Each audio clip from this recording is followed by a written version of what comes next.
Hello, and welcome to today's Confessions of a Global Changemaker show. I'm very excited to bring to you a dear friend of mine all the way from the States. So for those of you that are joining us from the States and other parts of the world today, hello, we're sending you big love from the UK. Now, I'm very excited for this particular conversation because if you are looking to grow a global business, if you're looking to expand and have your brand reach customers and prospects in countries all around the world, giving you more stability and security and certainty of income. Because if anything happens in your own currency, you want to make sure that you've got currency coming in globally. And who better to share that with you than the amazing Lauren Cohen. Lauren, hello, welcome to the show. Thank you, Sammy. I'm excited to be here. It's fun. And you're right. It's like these days, especially, we're confined to our homes and everything is on Zoom and Facebook Live. And it's like not business as usual. And it ironically, I'm just about of my top, don't do business as usual. And now we don't even know what that is. So. Right. Well, at the moment, it's going to be whatever we create that to be. Now, Lauren, that is so true. You've literally created so much. You've done so much. You've had such a full life up to now. I want to dig into a little bit of that tonight. And for those of you that are joining us that are thinking about expanding or maybe creating products that you're going to launch into other countries, or maybe you're thinking of moving to a different part of the world, maybe that might not happen immediately because of what's going on globally right now. But you can't even move out of your house. Could be on the cards. So if that's something you're thinking of doing, now is the time. Like, we've got 30 minutes where you can ask Lauren any question you have about growing your business and how to move abroad. If that's something you're thinking of doing and you're worried about how could you take your business to that country, that now's the time to ask the questions. You've got 30 minutes with this amazing lady who it takes a lot to invest in this incredible lady, and rightly so. So, okay, Lauren, let's dig in a little bit. Sure. While we wait for some questions, and hello to those of you that are joining us now. So just give us a little bit of a background. Obviously, people can read your biography and a bit of history with this video that I've shared, but what haven't you said? What did you hold back a little bit? What has been part of your journey that you think, actually, I don't share this very often, but if I could tell you one thing, here's what it would be? There's so many of those things in my life, but the one thing that basically was my pivot point in terms of, I'm a lawyer, I'm from Canada, I live in America, I move people all over the world. But I didn't start moving people all over the world until I myself had a problem. So on the way back from my honeymoon in 2007, my ex-husband was expeditiously removed and subsequently deported. He was originally from Canada. He got taken away from me as we were coming back from our honeymoon. And I had to find ways to figure out how to get him into the country through waivers and all of this. And it's a complicated story about how that all happened and why that all happened. But suffice it to say that I didn't expect that. So it's another situation of expect the unexpected. It's interesting. When I speak, and you haven't heard me speak recently, but when I open, I open like this. In Hebrew, there is no word for overwhelmed. That's because Israelis just get shit done. And that's who you are, Sammy. So you are somebody that gets shit done, and so am I. And at the end of the day, I could not get that done. I could not get him in. It was a God's way of saying you don't want to get him in, but I couldn't overcome those barriers. But now what I do is I find ways to overcome the barriers for people that are literally moving all over the world, particularly inbound and outbound from the US and Canada, because I am a Canadian lawyer and a US lawyer. So I really have a cross-border specialization, but I've worked with people from literally every country. I have 2 British clients now, a French client I'm working with, just to give it like an EC, a German client, a Spanish client. So it doesn't matter where you are, I can work with you and help you expand your global footprint. And part of the reason I do it is because I don't want you to have the same shit that I had. Yeah, and I think when people go through this horrendous time, because that's what it is. In the moment, you can't see anything else. It's what's happening to you. And hi, Simon, by the way. You know, you're going through that and it feels so big. It can feel like it's the end of the world, literally. And then you come out of the other side, and that issue you got through, other people then say, how did you do it? And you can turn all that shit that you went through in your life into a flourishing business, supporting other people who don't have to go that route, who don't need all of that pain, who don't need that pressure or uncertainty, which can, I mean, I believe that uncertainty in any form can create mental health issues. I think if you're uncertain in a relationship and you're not sure about it, it can lead you down a terrible route. If you're not sure about your business, money, if you're uncertain about where's your next money coming from, or what's going to happen if my money dries up, or in a situation like we're in now with Corona, you know, lots of people I know, they build their business based on speaking, and now all their speaking engagements have been cancelled, and loads of stuff has been cancelled, you know, and they think that it's uncertain, and it can lead to massive mental health issues. So I love that you are such a championess fighting for the rights of people who deserve to live a happy life wherever they want to live. So when you work with a client and they come to you, like, what has been the hardest case you've ever had that you just totally, like, it might have taken a long while to achieve you it? didn't prepare me for this? Okay. I want to get down and dirty. I have to think about that one. Well, I will tell you that I just recently had a case, and this is a case of don't do this for you guys out there, okay?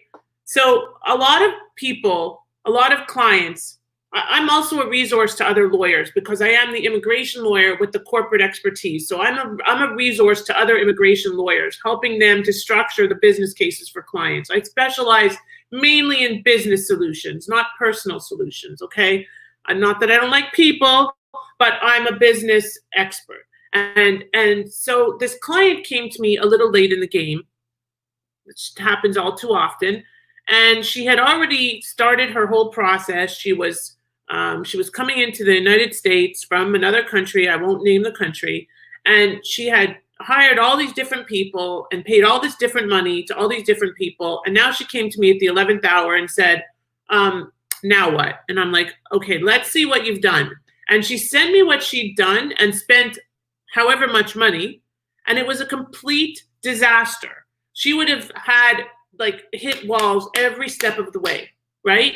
So what happens is, and this happens a lot in law, you know it, Sammy, because we've talked about it before, where people try to write up contracts on their own, or do documents on their own, or download things from the internet. And suddenly they're like, oh, I didn't do this right, or I downloaded the wrong document, and they have created a shit show for themselves, literally, right?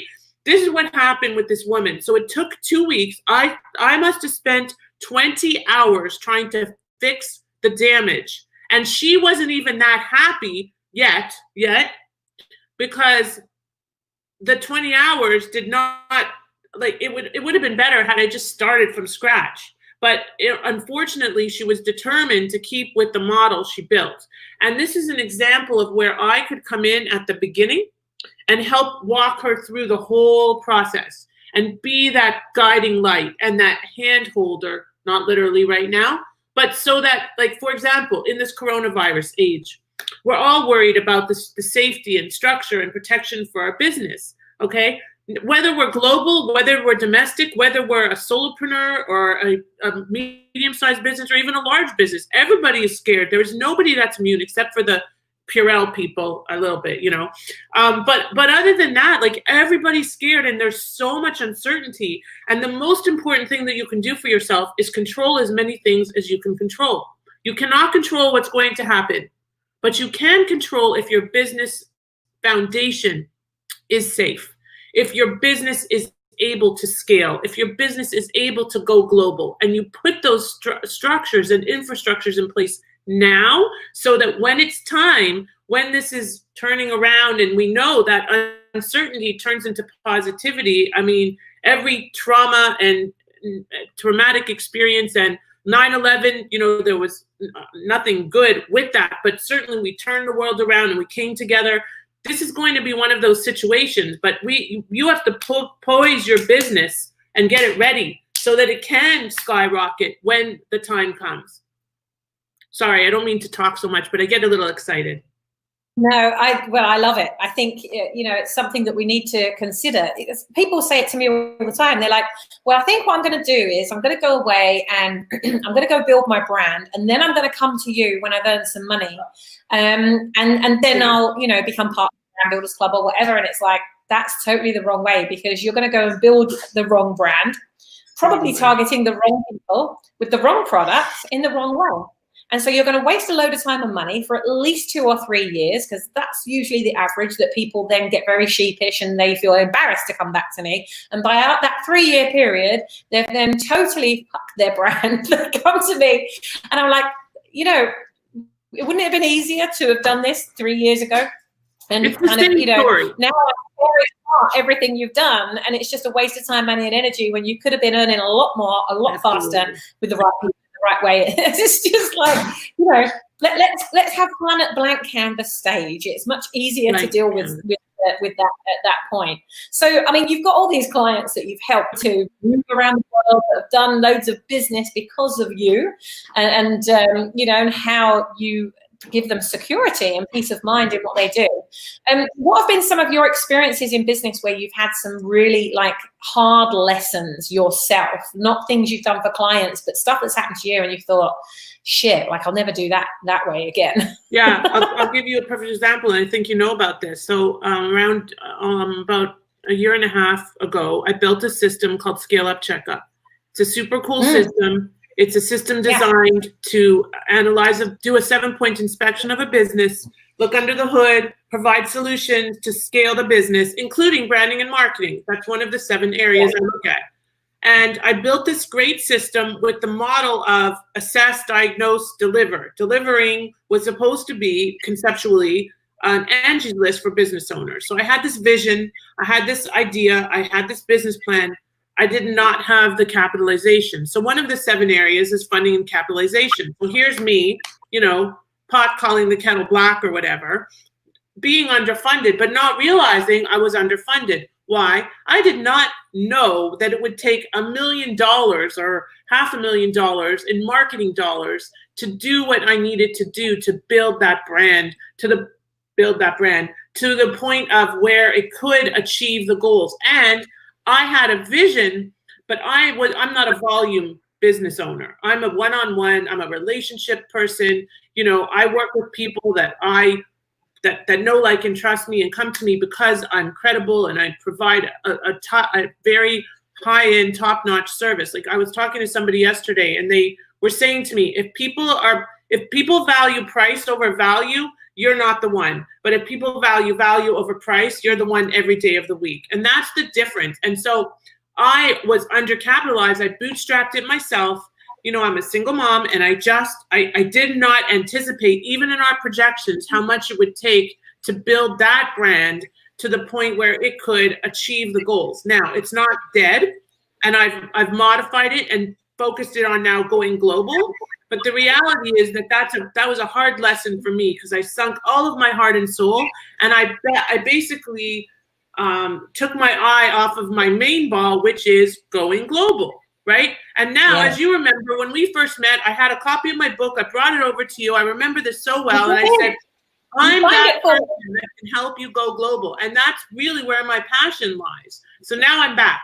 And I'm excited because I have this brand new, this brand new ebook and this brand new landing page, and everything is just going live. And it's great timing because we have to put the pieces in place now so that when everything is back, we're ready to go, gangbusters. Yeah, well, I mean, what an exciting time for you. And there's so much that you will learn through that process. And as we said before, it doesn't feel good at the time, but now you've come through that. What a great gift you're just able to give my entire audience of, okay, if you do it this way, there could be a shitstorm coming. So try and avoid doing it that way. And here's a way that you could, do it better. And as you've gone through life, learning all these lessons, you've done a lot of networking. I know you are a prolific networker. You're part of lots of organizations. What would you say to a business owner who's watching this right now, or entrepreneur who who wants to build their business globally, but doesn't have the time to go to all of these networking events? Like, what have you found has been the best marketing tool or strategy for you? I think that you have to pick 2 or 3 groups that you focus your attention in, not 100, because then you're going to be bare and you're not going to have enough to give. But 2 or 3 groups that you consistently attend. And now is easy because you don't have to leave the comfort of your home to do it. Yeah. And yet Zoom, I mean, live and all of this is just an amazing tool that allow us the ability to network. So I'm part of a group called CEO Space. I'm on faculty of that group. It's an international group. I think you know of it.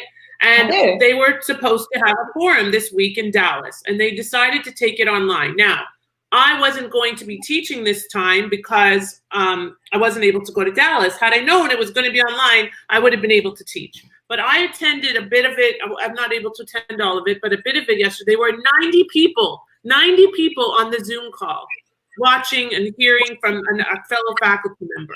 I mean, that's amazing, but you can't just go to one and say,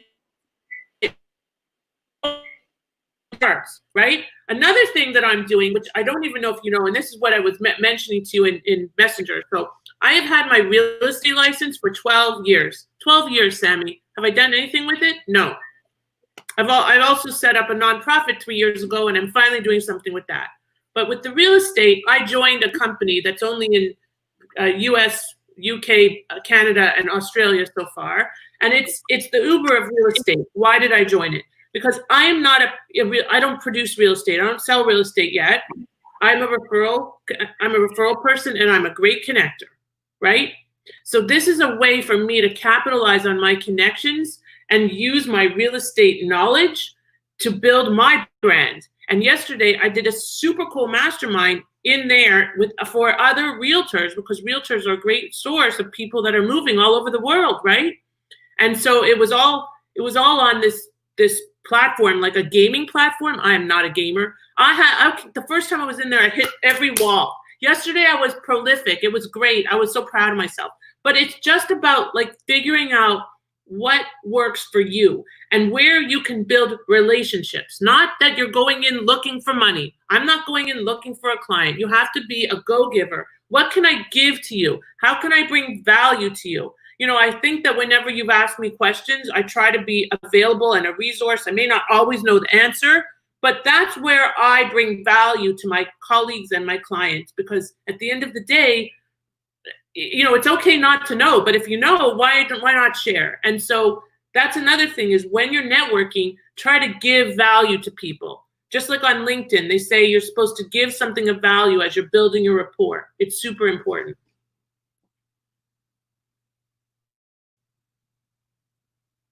Sorry, I muted the mic because there's so much noise. We're running and we are still event tonight, so there's a lot of noise where people are starting to arrive here. So I just muted while that was all going on. I think that's one of the key things, is just to keep focused on the things that you absolutely can control. And you've looked at all the options. You've chosen an option which will give you the most security. I mean, that there is no certainty necessarily in something where it's someone else's business, but at least when you do what you've done and you've looked at it, you've calculated the risk, you can see that they're doing stuff globally. It's completely in alignment with what you're doing. I've no doubt you've looked at the values of that organization and said, well, do the values of their organization match the values of mine? And, when you get to that point where it's like a tick, tick, tick, tick, right. And this goes for you that are watching, that are thinking about joint venturing or partnering with somebody else, these same rules apply. All of this stuff really applies. Have you got any other success strategies where it comes to, if somebody's saying, well, I've got these ideas for a business and I'm not quite sure what to go for. What are some of your success strategies around that? Sure. So one thing that I am very, very, very insistent about, okay, we all know the saying, there's no I in team, but my 4 favorite words are stay in your lane, okay? Don't try to play lawyer if you're not a lawyer. Don't try to play brand expert if you're not a brand expert. Don't try to play accountant if you're not an accountant, okay? Come to somebody like Sammy or myself that is the expert, that can source all of these people for you. Because as you know, Sammy's made introductions to me of people that she feels I could bring value to them, and vice versa. And actually, I wrote down here, I have somebody to introduce you to. So the reality is that you need to find a trusted advisor, that single point of contact, and you shouldn't shop, okay? Don't shop for the cheapest service provider. Shop for the one that resonates with you the most, the one you can trust to help you and have your back so that you can stay in your lane, and that's how you're going to be successful. So I think that's my number one tip that I use all the time. The other one is, and this is particularly relevant now, you know, Dory from the Finding Nemo says, just keep swimming. You know, Ellen DeGeneres, brilliant actress, brilliant model. Not that she's a model. I'm saying that the story about she kept forgetting everything, and she would just, you know, keep swimming, because she was like, I'll figure it out. Right now, we have to just keep swimming. We have to band together and help each other and support each other, because none of us. I wish I had a crystal. The stock market 2 weeks ago is not like the stock market today. I was talking with my financial advisor this morning, and she's like, don't buy today, wait a little bit. So it's, you know, not that I have so much to invest, but the reality is that I think that this will build a stronger community, just like what came out after 9/11. And now that we have access to tools like these and have the ability to be online, I'm with Sammy, she's in London, I'm 4 hours behind her. We managed to figure it out despite daylight savings and all of that. And here we are, and we're bringing value, hopefully, to the members of your amazing group. I think that that's where we just have to persevere through this time. It's not going to be fun, okay? We may run out of lettuce. We may run out of tomatoes. I can't find eggs anywhere, but we're still alive. And we have to look at that. And the sun is shining here, the sun is shining there. And that, I think that those two are the things. Stay in your lane and just keep swimming. The two kind of most important messages I can share. I think they're really, really good ones as well. They're things that every business should really be focused on if you're wanting to grow, and especially if you're wanting to scale it. Yeah. You know, I mean, you're the expert where it comes to scaling. You know, and I really believe in creating exponential businesses, exponential products, creating something that really is a legacy, like stepping into the future and creating something that is going to be around for another 100 years. You know, like you've got to build a business in a different way. If you think to yourself, well, instead of, you know, a year from now or 3 years or 10 years, which many coaches would say to you, where do you want to be in that time? I think, well, where do you want to be? Where do you want your business to be in 100 years from now? What drop do you want to be still making that impact? What ripple do you want to be making in 100 years from now? Because it steps you, well, there's several things it does. It steps you into the future, so you can have a really good rummage around and say, okay, 100 years from now, here's the impact that I'd really like my ripple to continue rippling. Mm-hmm. But also, if I'm going to build a business that's going to last for 100 years or more, what are some of the systems I'm going to need to put in place? Right. How am I going to automate as much as possible? What's my people strategy going to be? What's my brand strategy going to be? You know, you're going to need strong brand guidelines. You're going to need to think, well, what countries can I foresee my business being in 100 years from now? Because you have all those URLs right now, so no one gets hold of them. So you really future-proof your business when you think in a more exponential way. But it doesn't mean that you have to die for you to be able to leave a legacy, right? You can build your business to scale it exponentially, even like right here, right now, today. Mm-hmm. And there's things that you can do that leave ripple effects and create legacy in every moment. You don't need to have, you know, passed off of this mortal coil or wherever it is that we go for you to be thinking about what impact can you be making in the future.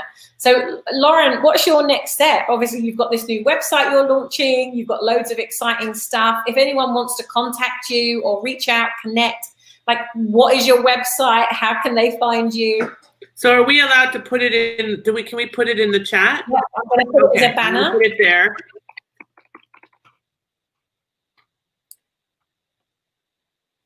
So that is my brand new landing page. And if you have you put it in the messenger chat, or have you put it in the? Oh, you put it in the private chat. Okay, so I'll. Private chat. I'm sorry.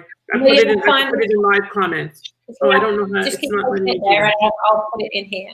Okay, I'm sorry. It's not letting me do it otherwise. Yeah, that's fine. My email. And if you want a copy of my ebook, which is, here's a link to the ebook. One moment, I will get that for you. Just give me 1 second. Here it is.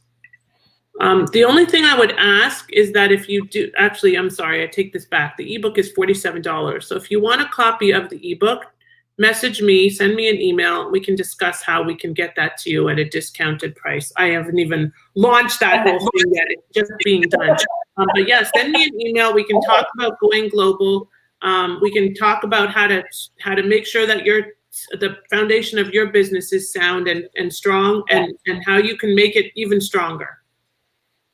Fabulous. Who wouldn't want that? Well, I believe in what you're doing. I love what you're doing, and we don't connect as often as we maybe would love to, but let's make sure we do that next week. We don't.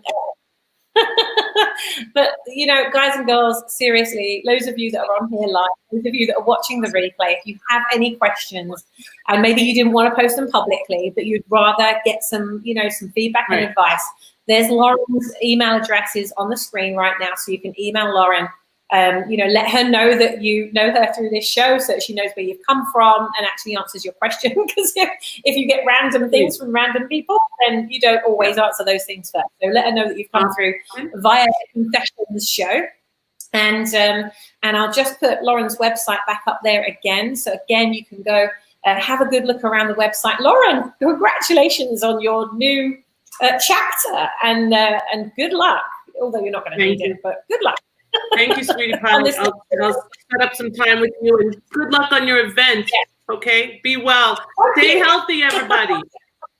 Thank you. Thank you so much. Lots of love to you. Mwah. And for those of you that are joining us at the Brand Builders Club weekend this weekend, yes, we are still going.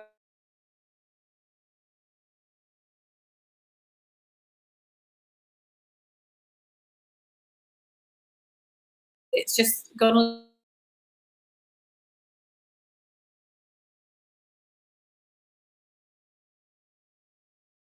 We've got some great gremlins coming on. Yeah, we're setting the boardroom table up now so that we can go live to all of our members around the world. So if you're joining us for that, we will see you there. Other than that, have a wonderful weekend, and we'll be back for the next confession show on Monday live at 5 p.m. GMT. So take care, and I will see you there. Mwah.